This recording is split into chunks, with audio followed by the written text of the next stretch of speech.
बिस्मिल्लाहिर्रहमानिर्रहीम। हज़रात अस्सलामु अलैकुम। सरवर कायनात सल्लल्लाहु अलैहि वआलिहि वसल्लम के आखिरी लम्हात ज़िंदगी, हजतुल विदा से वापसी के बाद आप सल्लल्लाहु अलैहि वआलिहि वसल्लम की वो अलालत जो बरवायत मिशकात खैबर में दिए हुए जहर के करवट लेने की से उभरा करती थी, वो शदीद हो गई। आप अक्सर अलील रहने लगे। ये रिवायत मिशकात की है। बीमारी की ख़बर आम होते ही कई ऐसे लोग हुए कि जिन्होंने नबूवत का दावा किया। झूठे मुद्दई नबूवत पैदा होने लगे, जिनमें मुसैलिमा कज़्ज़ाब, असवद नसी, तलीहा, सज्जा ये ज़्यादा नुमायाँ हैं कि लोगों ने नबूवत का दावा किया था, लेकिन खुदा ने उन्हें जलील किया। इसी दौरान में आपको इत्तला मिली कि हुकूमत रूम मुसलमानों को तबाह करने का मंसूबा तैयार कर रही है। आप सल्लल्लाहु अलैहि वसल्लम ने इस ख़तरे को पेश नज़र कि कहीं वो हमला न कर दें, उसामा इब्न ज़ैद की सरकर्दगी में एक लश्कर भेजने का फ़ैसला किया और हुक्म दिया कि अली के अलावा, ये हुक्म दिया सरकार ने कि अली के अलावा आयान मुहाजिर व अंसार में से कोई भी मदीने में न रहे। और इस हुक्म को इतनी सख्ती से आपने दिया और इसकी रवानगी, इस लश्कर की रवानगी पे इतना ज़ोर दिया और कि आपने फरमाया कि जो इस जंग में न जाएगा उस पर खुदा की लानत होगी।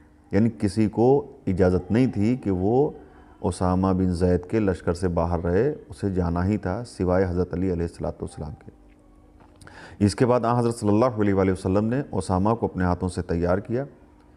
उन्होंने 3 मील के फासले पर, यानी मदीने से 3 मील के फासला तय करने के बाद उन्होंने जगह पर कैंप लगाया और वहाँ पर पड़ाव डाला कि जो लोग पीछे रह गए वो भी आ जाएं, और वहाँ पर वो इंतज़ार करने लगे।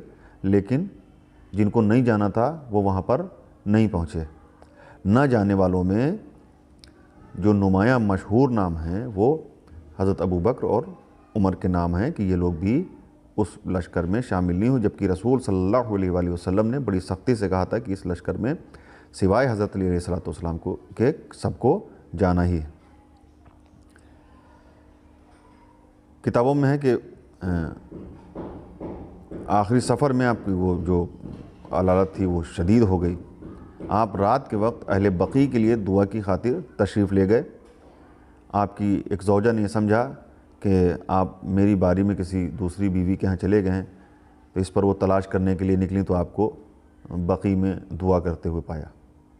इस सिलसिले में आप सल्लल्लाहु अलैहि वसल्लम ने कहा कि अच्छा होता कि तुम मुझसे पहले मर जाती और मैं तुम्हारी अच्छी तरह तजहीज़ व तकफ़ीन करता।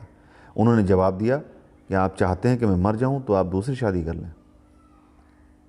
ये सब रिवायात में ये सारी चीज़ें लिखी, नाम बनाम लिखी हुई हैं, आप पढ़ सकते हैं।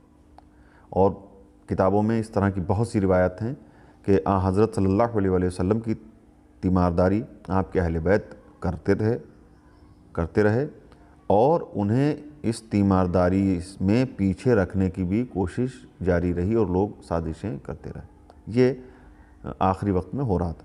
अब एक दूसरा वाक़या है कि जिसे वाक़े क़िरतास कहते हैं। अब इस वाक़े की तफसील ये है कि चूँकि हज से वापसी पर आपने मकाम गदीर ख़ुम पर अपनी जानशीनी का ऐलान आप कर चुके थे। आपने ऐलान कर दिया था हज़रत अली अलैहिस्सलातु वस्सलाम को हाथों में बुलंद करके।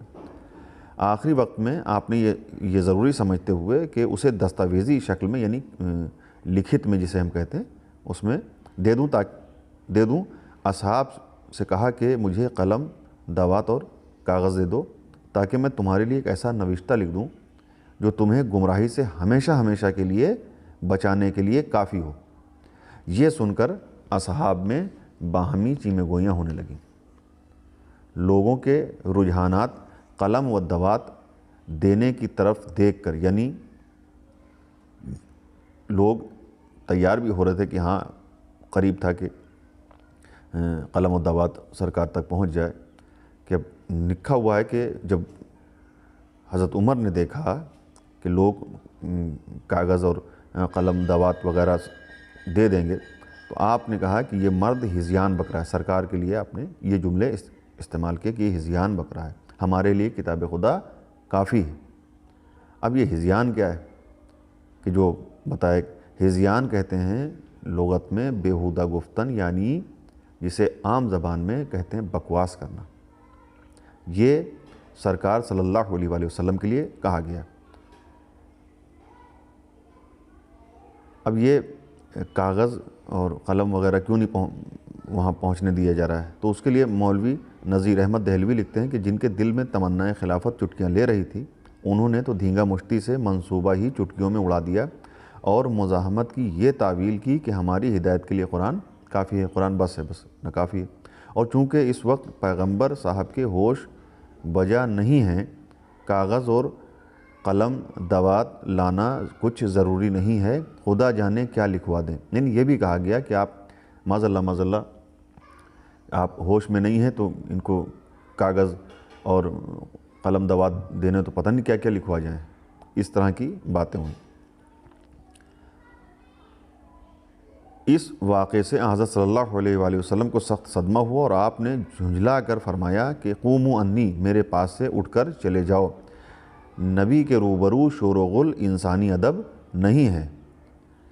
علامہ طریحی لکھتے ہیں کہ خانہ کعبہ میں 5 افراد نے متفقہ عہد و پیمان کیا تھا کہ پیغمبر کے انتقال کے بعد خلافت بنی ہاشم میں نہ جانے دیں گے۔ یہ باقاعدہ نام بنام لکھا ہوا ہے کہ یہ پہلے سے طے ہو چکا تھا، 5 لوگ مل کے یہ میٹنگ کر چکے تھے کہ ہمیں کسی نہ کسی صورت سے خلافت کو بنی ہاشم میں جانے سے روکنا ہے، اس کے لیے جو بھی کچھ کرنا پڑے گا وہ کریں گے، اور وہی کیا بھی کہ نہ قلم دعوات سرکار تک پہنچنے دیا، نہ ان کو آخری وقت میں بولنے دیا، نہ لکھوانے دیا، اور جو اسامہ کے لشکر میں بھیج رہے تھے رسول نہ وہاں گئے، اسی لیے سب لوگ وہیں آس پاس ٹہلتے رہے۔ اب آگے نجم الحسن کراروی صاحب لکھتے ہیں کہ میں کہتا ہوں کہ کون یقین کر سکتا ہے کہ جیش اسامہ میں رسول سے سرتابی کرنے والوں، حکم رسول سے سرتابی کرنے والوں میں جس میں لعنت کی گئی ہے، اور واقع قرطاس میں حکم کو بکواس بتلانے والوں کو رسول خدا نے نماز کی امامت کا حکم دیا ہوگا۔ میرے نزدیک امامت نماز کی حدیث ناقابل قبول ہے۔ یعنی ان کے کہنے کا مطلب یہ ہے کہ جو ایک روایت پیش کی جاتی ہے کہ آخری وقت میں سرکار رسالت مآب صلی اللہ علیہ وآلہ وسلم نے کسی کو کہا تھا کہ جاؤ میری طرف سے میری جگہ پہ تم امامت کرو، نماز پڑھاؤ، تو اسی لیے وہ فرماتے ہیں کہ جب اس طرح کے حالات تھے کہ جن لوگوں نے اس طرح سے رسول سے کلام کیا ہو اور اس طرح کی باتیں کی ہوں، اس طرح کے لہجے میں باتیں کی ہوں، تو ان کو رسول نے نماز کی امامت کے لیے کیسے بھیجا ہوگا، لہٰذا یہ روایت قابل قبول نہیں ہے۔ یہ آخری لمحات کے واقعات ہیں، اور ابھی باقی انشاءاللہ آگے آتے رہیں گے اگلے ویڈیوز میں۔ آج کے لیے اتنا، السلام علیکم، خدا حافظ۔